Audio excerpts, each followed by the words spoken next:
For the first time ever, it seems like the 14 Pro Max has made Apple fall from the heavens. Back in the early days of 2011, I remember my cousin having one of the early versions of iPhones. Can't remember exactly which one it was, but I do remember asking her why exactly she ended up picking the iPhone. Now, at the time, phones were vastly different from what they are today. Obviously, they weren't these multimedia machines, but all she said in response to me asking why that phone, she said, because it works.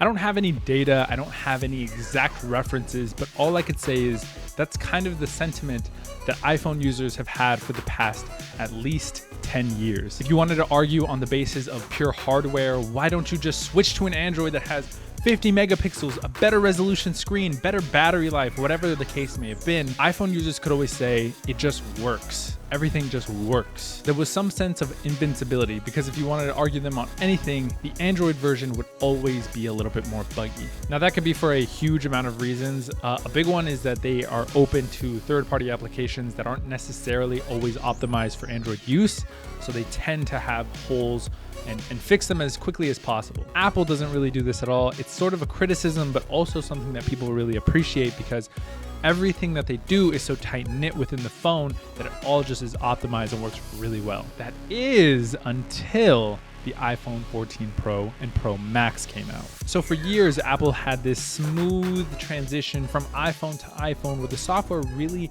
had no bugs. At least no bugs that I could ever remember anybody really complaining about. Whether it be iOS 16 or whether it be that dynamic island or some sort of mixture of both, this year has been the buggiest year for iPhone. And I think the way that anybody gets to that conclusion is just by glancing at Twitter and typing in iPhone 14 Pro or Pro Max. Sometimes the island would move positions, other times the island would just freeze on some sort of media that it was trying to play. And that's not even to mention the insane camera bug that happened on release of this device.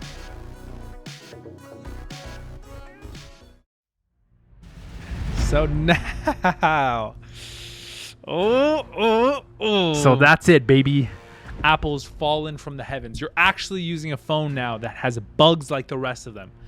I just want to give a quick shout out to the developers. I know that I've been talking shit throughout this entire video, and this entire video is kind of meant to shit on Apple, but let's give credit where credit's due. This is an incredibly complex device, and it's just obvious that things are going to go wrong with it. And what would have otherwise been just a black part of my screen is now a usable feature that I actually use every single day. It's a really cool feature, and I know in the future, you guys will probably fix everything about it, and it'll be a great feature that people will take for granted for years to come. That being said, it is kind of fun to shit on Apple, but I do want to give credit where credit is due, that it is an amazing piece of machinery. Back to evil me, because I hate Apple. Now, is this really going to hurt Apple? Probably not. People are going to buy the 15 and 15 Pro lineup, and everything's probably going to get solved within the next 6 months, and people will forget about it within that same month that it gets solved. It's just a bit of fun to poke at Apple and kind of see that the first time really majorly that they have a lot of issues with their phone. And you could really feel it in a big way when looking at Twitter and Instagram. Let me know in the comments down below if you've had any issues with your 14 Pro or Pro Max or any other phone that you may have. Anyway, that's going to be it. Thank you so much for watching. I hope you enjoyed. Leave a comment down below. Peace.